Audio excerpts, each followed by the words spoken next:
What is going on, guys? It is Parker here today. Finally getting another sub review done for y'all. This is the highly requested EMF Lowballer, the 12-inch version. Now, if y'all follow EMF on YouTube, you may have seen that he put over 9,000 watts through one of these things and it held up. So a bunch of people were hitting me up saying, hey man, you need to check out this sub. So I picked one up for y'all. So let's see how it does. Stay tuned.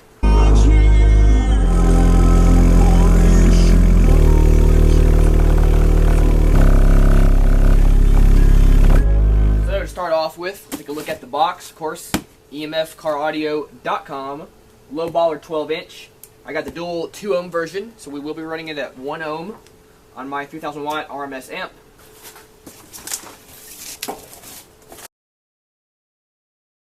So here we have it, guys, the EMF Lowballer 12. Now this sub retails for $199 on his website. So right up there with a lot of the other subs I have done, right at that price point. So we're going to kind of see how I feel like this stacks up in comparison to those. But let's just take a quick look at it. We have a nice double-stitched surround. Just kind of an average size surround, not a high roll surround. We have, of course, our center cap, or dust cap. A little on the soft side, but no big deal. Nice paper cone, which is real stiff. Of course, this is a 750 watt RMS sub, so that being a little more on the flippy side is not at all going to give us any issues, just noting it for people that care. Look over here. We, of course, have our cast aluminum basket. Now, this looks a lot like the cast aluminum basket that is on the Scar EVL that I reviewed previously. Then we have our motor down here. This is a double stack motor, and it doesn't state online how many ounces it is, but it looks to be maybe a 150 or somewhere around there. I could certainly be off though. Of course, it's a dual voice coil with really, really nice Tintal leads. I believe we just have a single spider, but a very stiff spider. And then we have a 2.5 inch copper voice coil. We'll get a little closer look up at it for y'all. Very nice looking sub, just a very kind of subtle and modern look. No crazy colors or anything. Kind of take a little look over here. We have kind of standard size 8 gauge terminals, it looks like, but the Tintal leads on this thing are really, really nice. Oh, my camera's probably not going to focus because it never does. Oh, there it is for a second. Anyway, really nice. Got the nice wide Tintal leads. Definitely going to have zero issues from those. Sewn in very nicely. And then if you look in there, you can see the copper 2.5 inch voice coil. And of course the paper cone. And we do have our motor with venting and whatnot. So, yeah, that is just a quick look at it. Now, there was no spec sheet in the box, but looked it up online. Again, 750 watts RMS. He does not give a max rating, but as we've seen in one of his videos, he did do over 9,000 watts. We have 19 millimeters of X-Max. That is just in one direction, so I guess total would be somewhere around 38. We have 6¼ inches for the mounting depth and 11.125 for the cutout diameter. And it says for a sealed box, it likes 1 cubic feet, and for a ported box, it likes between 1.5 and 1.75 cubic feet. Alright guys, now y'all know I always like to compare subs, just so y'all can have a point of reference, just to some of my other videos. So of course we have, this is the Dark Audio DKI. Now this sub itself is no longer being built, as Dark Audio did go out of business, but this sub is right about the same size as the American Bass XFL, so just kind of keep that in mind. And of course, this retailed for $180. The American Bass XFL also retails for right about $180, so a little bit cheaper than this sub right here. Both, of course, have the aluminum baskets. Both have nice looking spiders. I do like the Tintal leads better on the EMF sub, but over here it has just the two Tintal leads, but we have much larger terminals, so you can fit your wire in there a whole lot easier than on the smaller ones on the EMF. Here you're getting a 3-inch voice coil with the ceramic, the black, ceramic coating on it, getting a much thicker surround for those lows, a much bigger motor. So yeah, again, just so y'all can take a look, I really like to make sure that y'all get the most value out of your money that you can.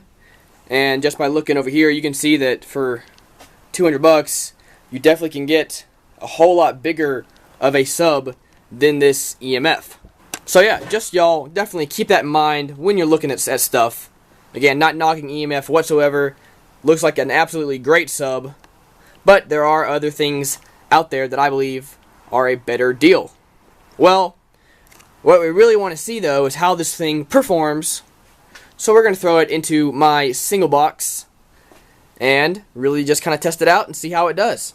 Alright guys, well, we got it in my box. Now it's going to have to be sitting here because I have the main box back here, and honestly this thing is too heavy for me to get in and out of here easily. So yeah, we just hooked it up over here. Now we picked up the SMD AMM1. So this is going to tell us our actual RMS power. So that's pretty cool. Let's go through the settings here. I may do a review of this unit as well if y'all would like me to do that. Okay, real-time power. Alright, let's see how it does. Now this box is 2.7 cubic feet, so way out of spec for this sub, and that may be part of the reason why we are getting a good deal of impedance rise. I'm not 100% sure, but it is what it is.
Alright guys, so we played both of those songs there.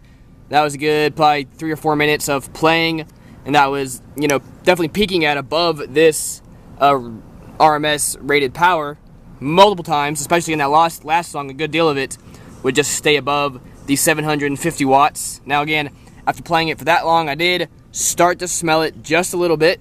I think it could definitely be just a break-in smell as the coils are just breaking in. Now, being in such big of a box, it was definitely pushing it to its mechanical limits. You could hear it bottoming out a few times on certain notes. So I guess that just kind of is what it is. I am going to try to get some other boxes that will work for a wider range of subs, but for now this is what I have tested everything in, and for this sub at least it did pretty dang good.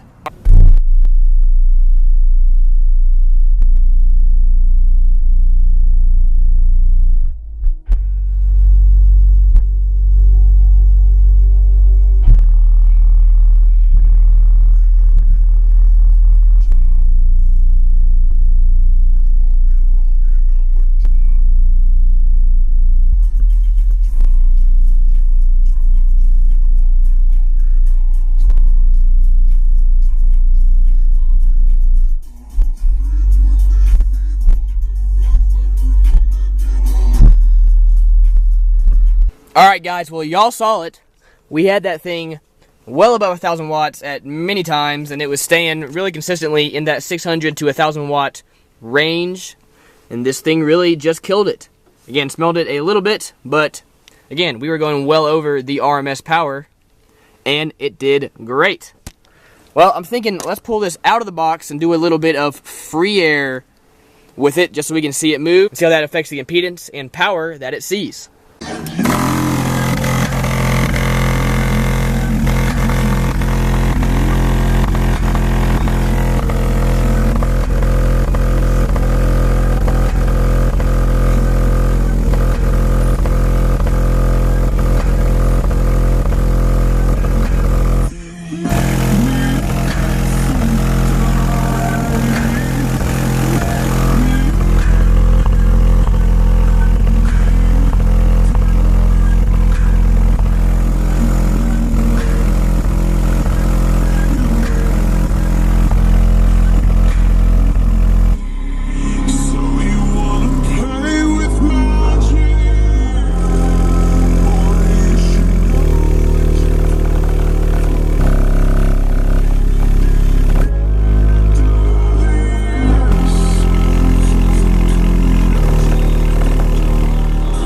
Alright guys, well there you go.